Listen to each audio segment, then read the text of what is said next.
This is Eric from Pack Hacker. In this video we're going to check out the Mission Workshop Control EPX pack, which I've been testing for the past 2 weeks. Let's dive in.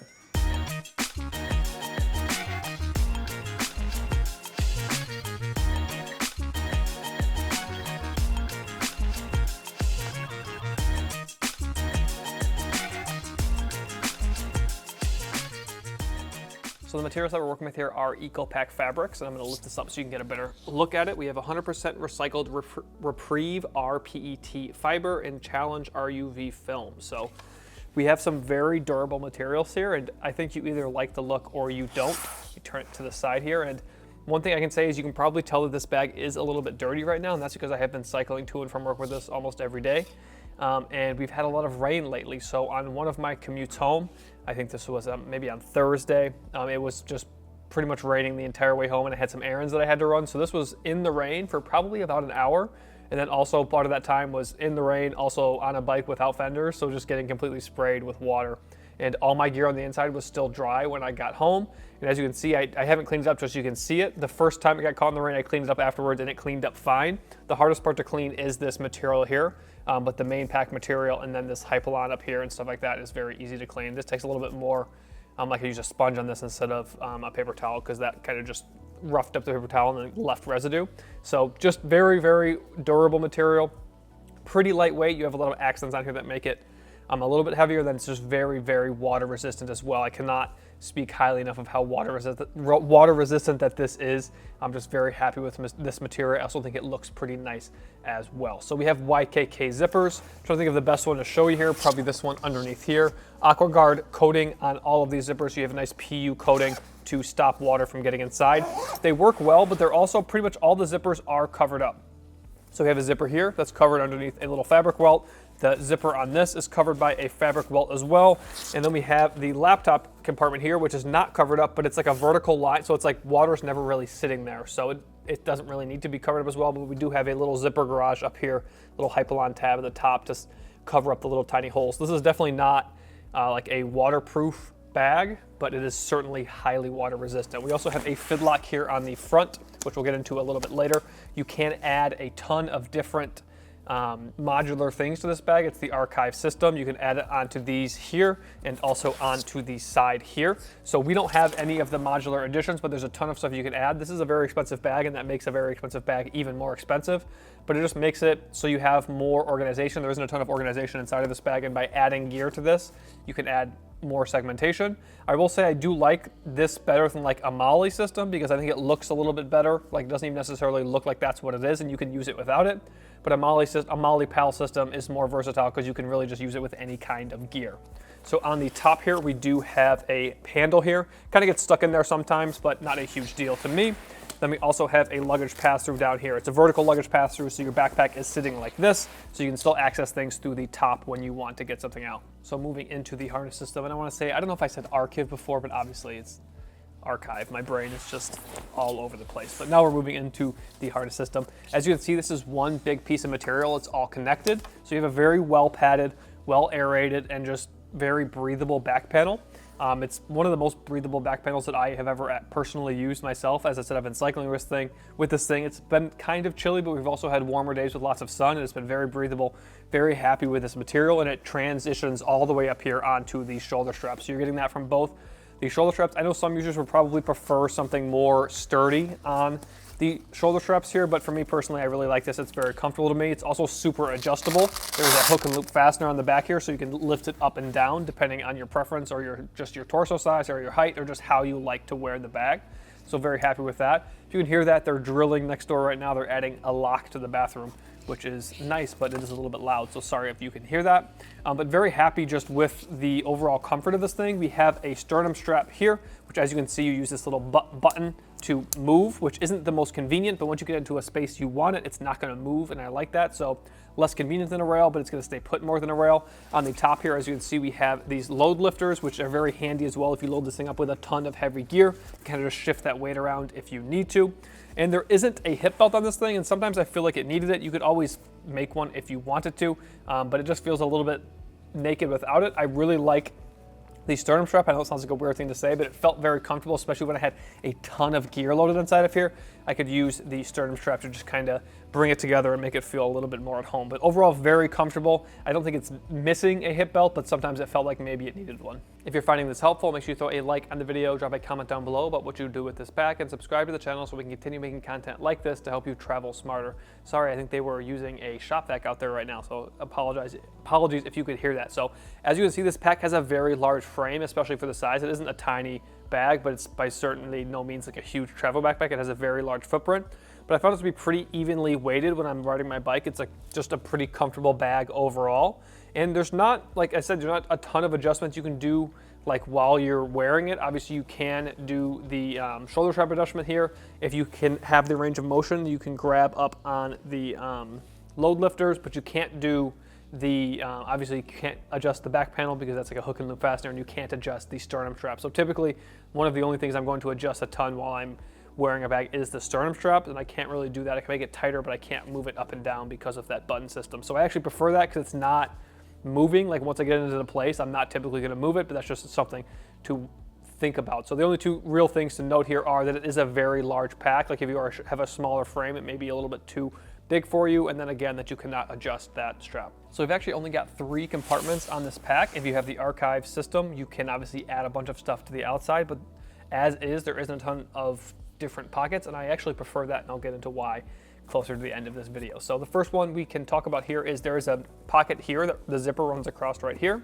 and as you can see, it runs underneath this fidlock. So you can kind of get inside to just grab something if you don't undo that, but to really get access to this compartment, you have to undo the fidlock, open that up, and then you can get access to this pocket, which goes down to about right here. Yep, my hand goes down to about right there. So not a huge pocket, but a good spot for phone, wallet, maybe sunglasses. You could also use it as like a tech pouch if you wanted to have a specific place in this bag without any of the archive additions. To put your tech, you could throw this inside of here. So right now I just have my phone inside of there and also my wallet inside of there as well. And it's a pretty flat pocket. There isn't a ton of depth here, so flat items do well. I wouldn't go anything bigger than maybe like a sunglasses case or something, and it might start to just bulge out. And that's obviously, if you're having a bunch of gear in here that's bulging out, it's going to affect using the modular additions onto the front here. So PU coated zip as well, as mentioned earlier.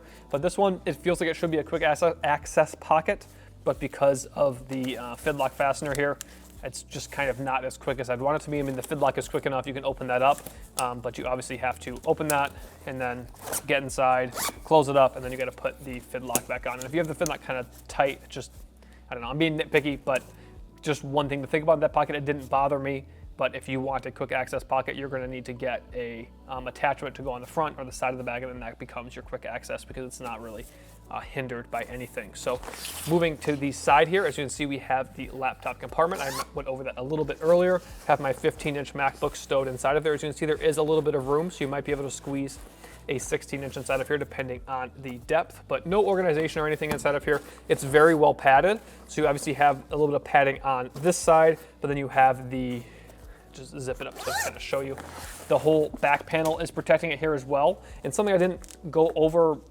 during the harness system section is that we do have these like metal, almost like a frame sheet here. Not really a frame sheet, but these kind of just are big pieces of metal that add structure to the whole back, but they're also going to add protection for your laptop because it's just 2 big pieces of metal that are kind of adding structure to the back, that if something were to, like, you back up against a table or something like that, I don't know, you have a little bit of extra non-cushy protection, but then obviously you have all of the cushy protection as well. And then opening this compartment back up, it goes down to about right here. So that means you aren't right up against the bottom of the bag. So when you set the bag down, if you have like a flat tire or something and you need to get some tools down, you set it down quickly, your laptop's not gonna slam into the ground because you have, about an inch or so of protected space between that and the bottom. That's huge, especially for a commuting pack for me, because when you're commuting, things happen, you have to stop, especially if you're cycling or on the bus, you gotta put the bag down. And if you have a computer, like pretty much all the work we do is through this computer. So it's nice to be able to ensure that you're not accidentally basically throwing your laptop on the ground when you get into like a crisis mode or something like that. So those are the only 2 secondary compartments. As I mentioned though, if you do want to go with the modular archive system, you have a ton of different things and you can bundle those as well. So if you go on their product page for this site, which is linked directly from the Pack Hacker page, you can look at all of the different things that are available to add on to this bag, and they also sell packages. So it's like you can get the bag and a few different things, and you'll save a little bit of money doing that. As I said, we don't have that, and I think this bag works very well without it.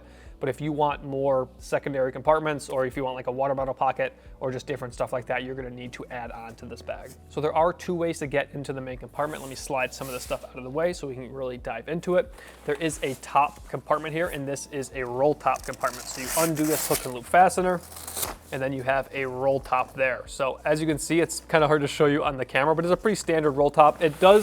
It's easier to roll than a lot of them. You do have like some hard pieces of like plastic in here, which make it very easy to roll this. And you're also getting a little bit of extra space here. So if you need if you just need more space, or if you have like a taller item you want to stow in here, like when I stow my tripod in here, I need a little bit of extra space, so it kind of pushes up into the roll top. You have a little bit of extra capacity, which is very handy if you're using this as a travel backpack. I typically was using it as a day pack to take one weekend trip with it, but typically just as a day pack.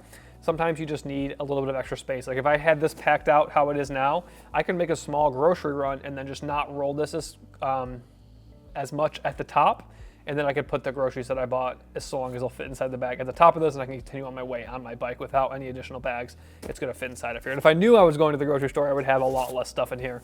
And then I could also still, if I needed extra space, just roll it a little bit less, and all my stuff would still be dry and safe inside the bag. So typically I didn't use the roll top as much as the other one, just because I'm not a huge fan of roll top bags. I just like being able to see everything, and obviously if you're going through this compartment, it's harder to, like if I wanted something that's on the bottom, like my camera cube's on the bottom right now, like it's just very hard. You can see my arm is like all the way in there, and I wouldn't be able to get the camera cube out anyways, but I think you get the point of, it's just harder unless you're just throwing something on top. Like if I wanted to just if I got really hot today, I want to throw my sweatshirt on top, that's very easy to do. But wholesale organization, you're gonna wanna go inside of this compartment here. So we have like a clamshell opening here. It's a different kind of clamshell opening. It's just kind of unique. It's almost like backwards. A lot of times they don't have the zipper on the bottom, they have the zipper on the top, and it flips that way. So it takes a little bit of time to get used to. By no fault of the bag at all. I think it's a very smart design. I like it a lot. Just takes a little bit of, just seems like it's flipping the wrong way.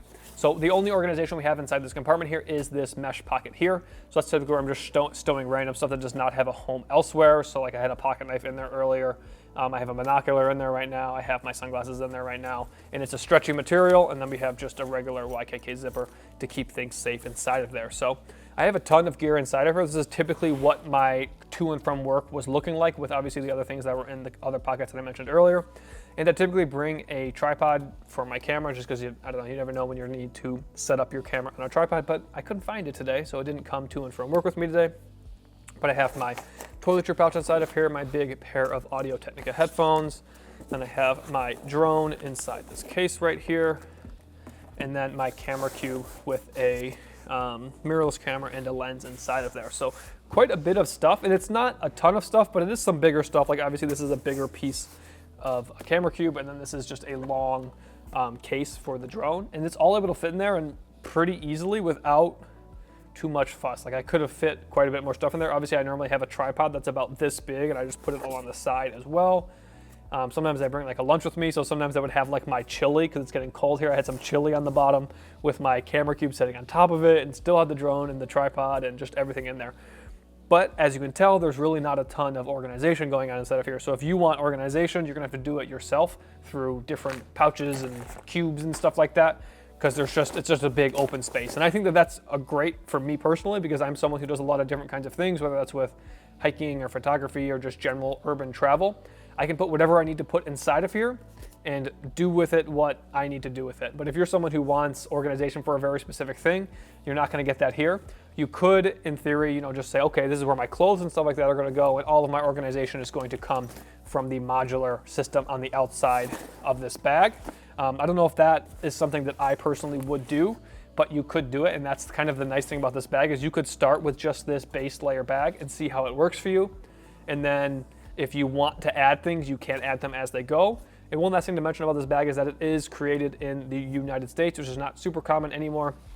Just a very durable bag with a very good warranty, and a bag that I would trust to be a buy it for life item, because it's very durable and it keeps your gear dry, and it's just very comfortable. So there you have it, the Mission Workshop Control EPX pack.